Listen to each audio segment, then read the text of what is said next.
नमस्ते मित्रों, आप सभी को मेरा प्रणाम। और मैं आशा करता हूँ कि आपके यहाँ सब कुशल मंगल है।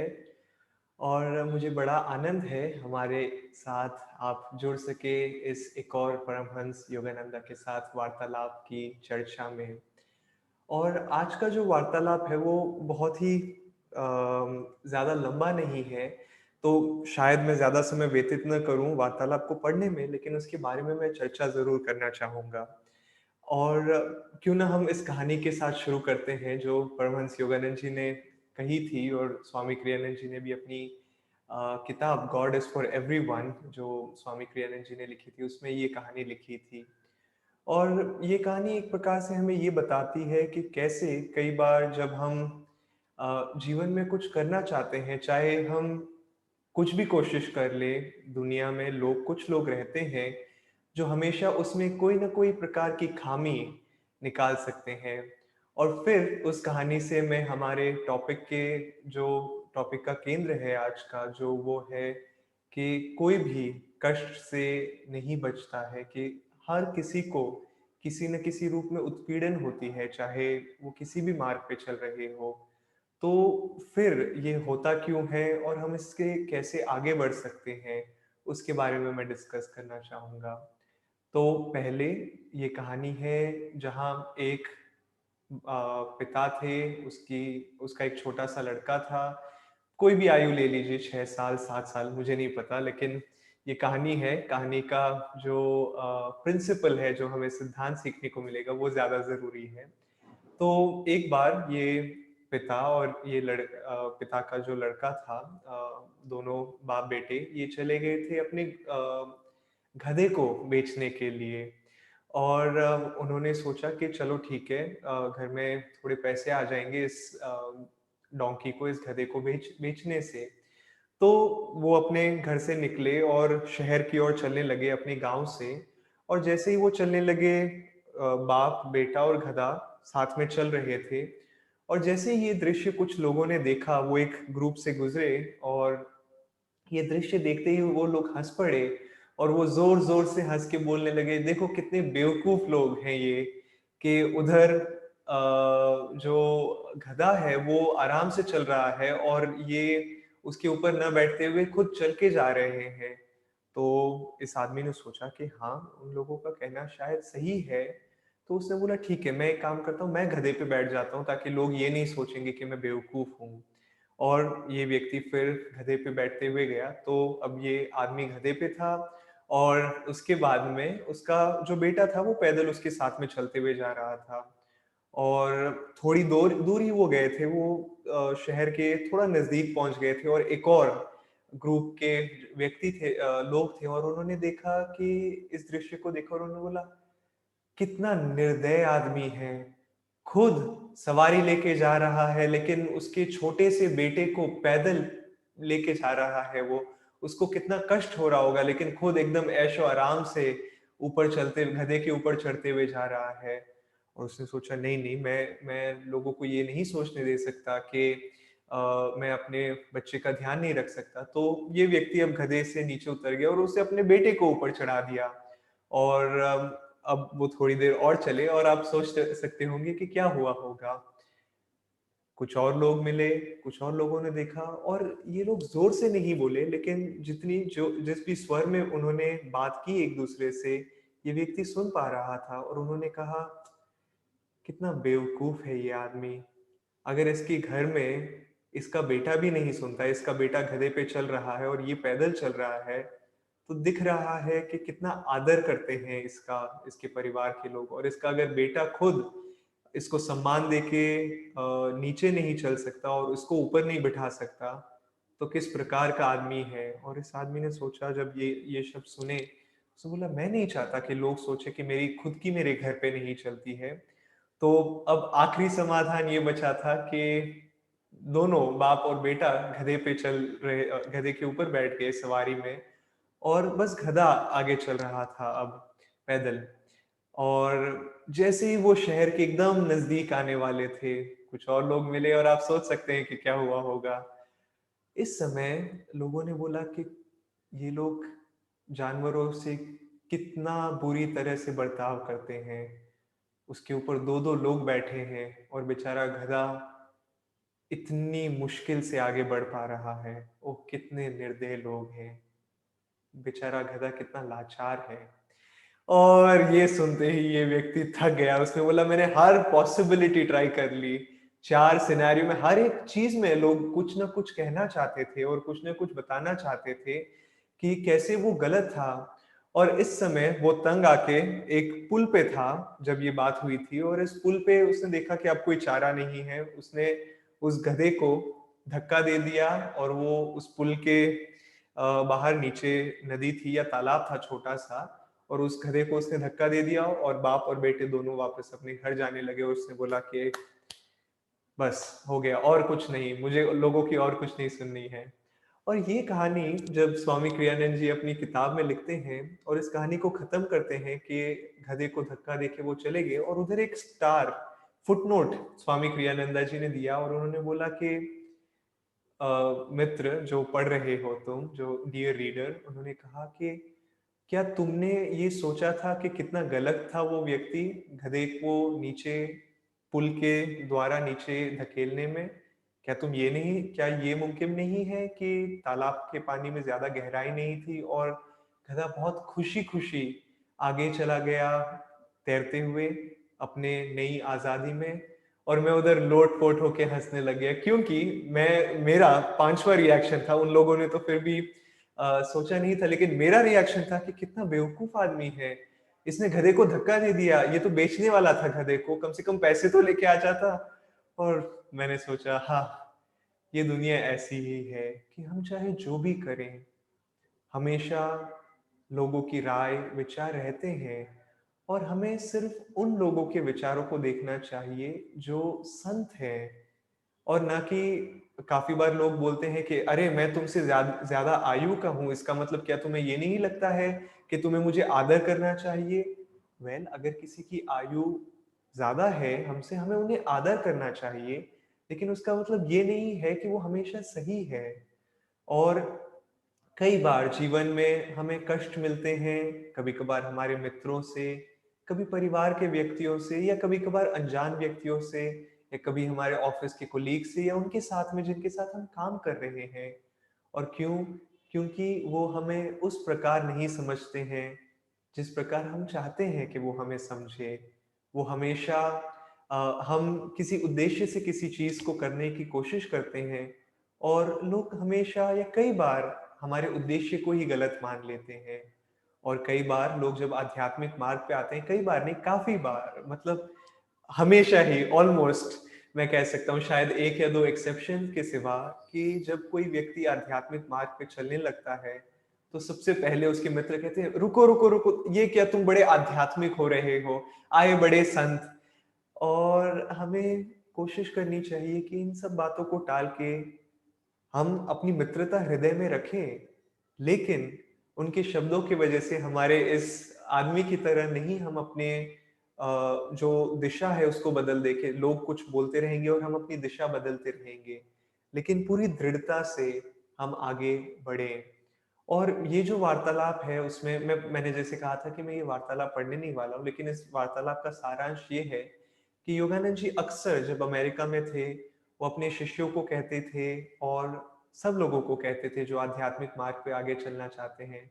और वो जीसस के शब्द कोट करते हुए कहते थे कि जब तुम हर चीज़ को त्याग दोगे ईश्वर के लिए, तो तुम्हें बहुत कुछ मिलेगा, तुम्हें 100 गुना आशीर्वाद मिलेगा, लेकिन उसके साथ-साथ तुम्हें कष्ट भी मिलेगा और उत्पीड़न भी मिलेगा।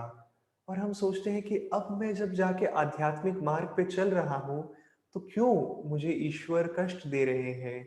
क्यों गुरु मुझे कष्ट दे रहे हैं? और स्वामी क्रियानंद जी कहा करते थे कि हम सोचते हैं कि अब जब हमें गुरु मिल चुके हैं, अब जब हमें गुरु का आशीर्वाद मिल चुका है, तो हम सोचते हैं कि गुरु सारी कठिनाइयों को दूर कर देंगे, सारे कांटों को निकाल देंगे। लेकिन कई बार गुरु खुद जानबूझ के हमारे रास्ते में कुछ कांटे या कुछ कठिनाइयाँ लेके आते हैं और हम सोचते हैं कि गुरु कितने निर्दय हैं या ईश्वर कितने निर्दय हैं कि अब जब मैं सब कुछ उन्हें देना चाहता हूँ, वो मेरे मार्ग में बाधाएँ लेके आ रहे हैं।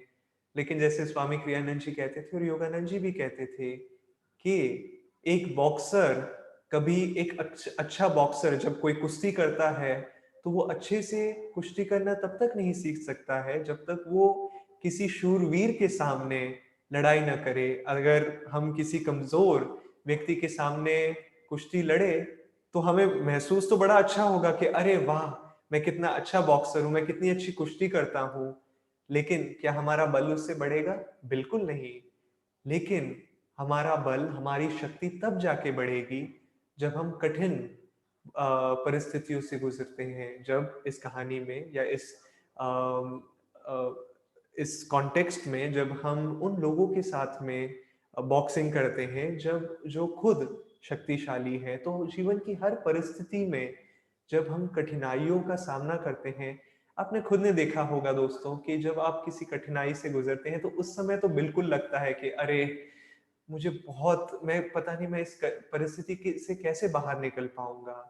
लेकिन जब वो परिस्थिति से हम पास हो जाते हैं और जब हम उसे पीछे मुड़ के देखते हैं तो हम देखते हैं कि हाँ, मैंने बहुत कुछ सीखा भी और मैंने बहुत कुछ पाया भी। और अब आगे जाके जीवन में जब वो परिस्थिति ऐसी ही कभी मेरे जीवन में आएगी, तो मैं उससे आगे बढ़ पाऊँगा। स्वामी क्रियानंद जी के जीवन में एक बार उनके जीवन में उन्हें डेंटल प्रॉब्लम्स बहुत होती थी और एक बार एक जगह उन्हें बहुत दर्द हो रहा था और वो उनकी आयु बहुत कम थी और उन्होंने कहा कि वो डॉक्टर के पास गए थे, उनके माता-पिता उन्हें लेके गए थे और डॉक्टर ने उनका इलाज किया और जब इलाज चल रहा था तो वो देख पा रहे थे कि इस छोटे से बच्चे को बहुत दर्द हो रहा था। तो उसे पीड़ा से बचाने के लिए डॉक्टर ने पूरी तरह से जो दर्द होता है उस सर्जरी में वो पूरी तरह से नहीं किया, उतना ड्रिल नहीं किया जितना उन्हें करना चाहिए था। और उन्होंने एक लेवल पे आके रोक दिया कि हाँ, अभी के लिए इतना ठीक है, बेचारे लड़के को बहुत दिक्कत हो रही है। लेकिन स्वामी क्रियानंद जी कहते हैं कि बाद में मेरे जीवन में उस कारण से बहुत दर्द हुआ मेरे जीवन में क्योंकि उसने वो प्रोसीजर पूरी तरह से संपूर्ण नहीं किया। तो इसीलिए दोस्तों ईश्वर एक माँ के रूप में, एक पिता के रूप में हमें पीड़ा देते हैं ताकि हमें इस भ्रम से बचा सके और हमें इस भ्रम से निकाल सके। क्योंकि यदि वो हमें उस समय वो कठिन परीक्षा नहीं देंगे, तो हम शायद उस समय के लिए तो खुश रहेंगे, लेकिन हम अपने जीवन में आगे जाके देखेंगे कि यदि वो परीक्षा थोड़ी कठिन होती, तो हम आने वाली परिस्थितियों को ज़्यादा अच्छे से झेल पाते। मैं अब एक सबसे बड़ी कठिनाई जो आती है लोगों के जीवन में जब वो आध्यात्मिक मार्ग पे चलना शुरू करते हैं, उसके बारे में बात करना चाहता हूँ। जो है मैंने शुरू में बोला था कि लोगों के विचार, लोगों के ओपिनियंस कि लोग क्या सोचते हैं। और जैसे हमने शुरुआत की कहानी में देखा था कि लोग हमेशा कुछ न कुछ उनके मन में रहता है बोलने के लिए। स्वामी क्रियानंद जी कहते थे कि यदि क्योंकि स्वामी जी आध्यात्मिक मार्ग पे चलने लगे, उन्होंने कहा कि यदि मैं एक शराबी ही क्यों ना बन जाता, क्या चाहे मैं ड्रग्स लेने लग जाता, तो मेरे रिश्तेदार, मेरे मित्र बोलते, "ओह! बेचारा" और ये बोल के छोड़ देते और ज़्यादा कुछ नहीं कहते। लेकिन क्योंकि वो अपने जीवन को सुधारने की कोशिश कर रहे थे, क्योंकि वो अपने जीवन में आगे बढ़ने की कोशिश कर रहे थे, सब लोगों ने पूरा परिश्रम किया उन्हें अपने जीवन में आगे नहीं बढ़ने से। और मैंने सोचा नहीं, ऐसे कैसे हो सकता है कि मित्र तो चाहते हैं कि आप अपने जीवन से आगे बढ़ें। लेकिन जब मैं खुद अपने आध्यात्मिक मार्ग पे आगे बढ़ना चाह रहा था, मेरे परिवार में कई लोगों ने और मैं कल ही एक मित्र से बात कर रहा था और 4 साल से मैंने उससे बात नहीं की और मैंने अंत में जब उससे बात की कल, पूछ रहा था कि थोड़ा कॉम्प्रोमाइज़ कर सकते हो तुम? तुम्हें इतना आध्यात्मिक बनने की क्या ज़रूरत है? और मैंने सोचा हाँ, स्वामी जी के शब्द कितने सत्य थे, कितने सच्चे थे उनके शब्द कि और ऐसा नहीं है कि वो जानबूझ के कर रहे हैं, लेकिन अपने अवचेतन मन में वो सोचते हैं कि अरे तुम आगे क्यों बढ़ रहे हो? मेरा विश्वास है कि ये गाड़ी मुझे खुशी देगी, मुझे धन खुशी देगा। तुम कौन होते हो बोलने वाले कि ये सब मोह माया है, ये सब भ्रम है। तुम कौन होते हो ये बताने वाले कि जीवन में खुशी इन सब चीज़ों से नहीं होती है। चाहे हम एक शब्द भी ना बोले, लेकिन हमारे जीवन से उन्हें एक प्रकार से कष्ट उन्हें कष्ट तो नहीं मिलता है, लेकिन वो थोड़े से उनका मन चंचल हो जाता है, वो बेचैन हो जाते हैं कि मैंने इस चीज़ को सोचा कि मुझे इस चीज़ से खुशी मिलेगी, क्योंकि हम चाहते हुए भी या ना चाहते हुए भी हम उनकी सोच को चैलेंज कर रहे हैं। और क्योंकि हम उनकी सोच को चैलेंज कर रहे हैं, वो हमें चैलेंज करते हैं और वो बोलते हैं, पूरी तरह से कोशिश करते हैं काफ़ी बार कि तुम आगे ना बढ़ो अपने मार्ग में। तो लोग बोलते रहेंगे, हर एक संत को जीवन में उनके मित्रों के द्वारा या दुनिया के द्वारा, परमहंस योगानंद जी को जब वो अमेरिका गए थे, लोगों ने उनके जो शरीर का रंग था, उसके वजह से उन्हें उनके उनके प्रति गलत प्रकार का व्यवहार रखा। वो योग की शिक्षाएँ लेके गए थे, उसके वजह से उन्होंने पूरी तरह से कोशिश की कि उनके कई लोगों ने पूरी तरह से कोशिश की कि उनके इस कार्य को बर्बाद कर दें। स्वामी क्रियानंद जी के भी जीवन में ये हुआ था और हर एक संत के जीवन में ये होता है। लेकिन किसी भी संत ने कभी आपने सुना है उन्हें कहते हुए कि अरे! कितना दुखी जीवन था। इन सभी कठिनाइयों के बावजूद वो हमेशा कहते हैं कि अरे! ईश्वर का प्रेम और आनंद कितना अनंत है। कितना कितना रस मिलता है उनके प्रेम के द्वारा, जो इस दुनिया की मोह माया से बिल्कुल नहीं मिल सकता है। और हर धर्म के, हर समुदाय के, हर संत के यही शब्द है कि ईश्वर नित्य नवीन आनंद है और वो प्रेम है और वो शांति है। लेकिन क्या हम ये कह सकते हैं कि जो लोग दुनिया की मोह माया में रहते हैं, वो सब ये शब्द कहते हैं? नहीं। तो इसका मतलब क्या है कि बाहरी परिस्थितियां जो भी हो, और कठिनाइयां आने वाली है दोस्तों। और लेकिन ये भी याद रखिए, जो स्वामी जी कहते थे कि स्वामी क्रियानंद जी, कि ईश्वर हमें वही कठिनाइयां देंगे जिनका हम सामना कर सकते हैं। यदि ईश्वर को लगता है कि ये परिस्थिति आपके लिए अभी उचित नहीं है, क्योंकि आप इसका सामना नहीं कर पाओगे, तो ईश्वर आपको वो परिस्थिति बिल्कुल नहीं देंगे। वो आपके जीवन में वो ही कठिनाई देंगे जिसका आप सामना कर सके। हालांकि हमें लगता है कि नहीं नहीं, मैं इसका सामना नहीं कर सकता हूं, मैं इससे कुछ नहीं सीख सकता हूं।